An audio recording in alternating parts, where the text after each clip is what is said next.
कर्नाटक के धर्मस्थल मंदिर का वो मामला जहां पर एक सफाई कर्मी सामने आता है और कहता है कि उसे पछतावा है कि उसने कम से कम 400 महिलाओं और बच्चियों के शवों को ठिकाने लगाया है।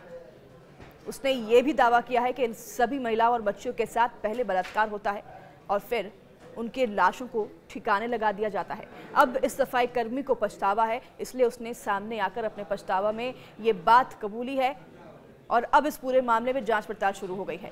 कर्नाटक के धर्मस्थल मंदिर में महिलाओं और बच्चियों से इस रेप और हत्या के मामले में अब एसआईटी जांच कर रही है। तो छठी कब्रों को एसआईटी ने जब खोदा तो यहां से 2 हड्डियां बरामद हुई हैं। एसआईटी सूत्रों के मुताबिक छठी कब्र जंगल में है और यहां से हड्डियों के मिलने के बाद पूरी टीम को इसी स्थल में खुदाई के लिए लगा दिया गया है।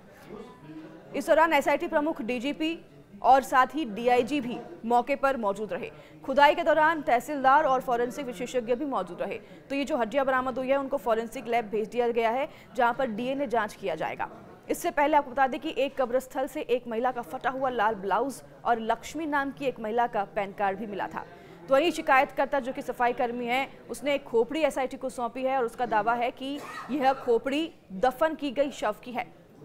दरअसल धर्मस्थल मंदिर प्रशासन से जुड़े कुछ लोगों पर गंभीर आरोप लगे हैं।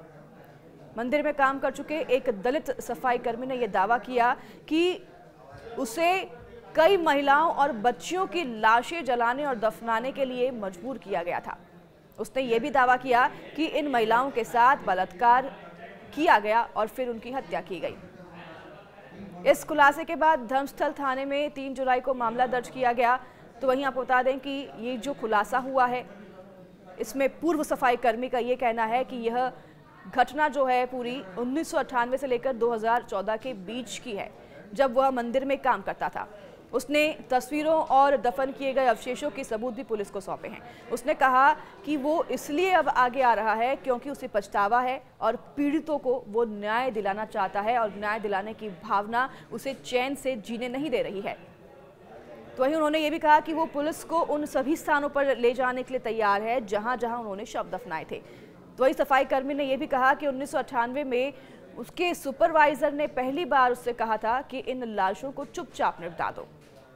अब उसने इनकार किया तो उसे बेरहमी से पीटा गया और फिर परिवार को जान से मारने की धमकी भी दे दी गई। तो उससे सफाई कर्मी इतने सालों तक ये कृत्य करते रहा। सफाई कर्मी के मुताबिक 2010 में एक 12 से 15 साल की स्कूल की लड़की की लाश उसे मिली, जो कि स्कूल यूनिफॉर्म में थी, लेकिन उसके बदन पर स्कर्ट और अंडरगारमेंट नहीं थे।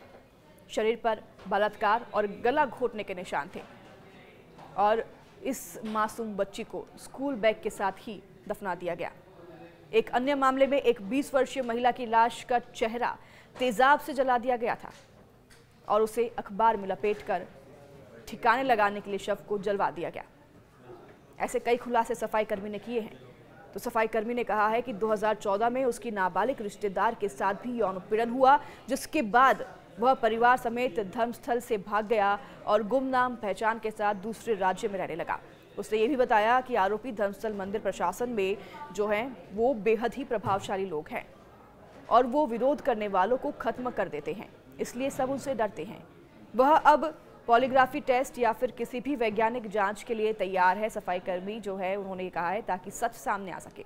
अब इस पूरे मामले की वकालत कर रहे वकील ओजस्वी गौड़ा और सचिन देशपांडे ने यह कहा है कि आरोपी का नाम अभी उजागर नहीं किया गया है, लेकिन सुप्रीम कोर्ट के वकील केवी धनंजय को शिकायत और सबूत सौंपे जा चुके हैं ताकि अगर शिकायतकर्ता को कुछ हो जाए तो सच्चाई छिप ना सके। वहीं धर्मस्थल मंदिर कर्नाटक के मंगलूर में जो है नेत्रावासी एक नदी है जिसके किनारे बसा एक बहुत ही प्रसिद्ध मंदिर है।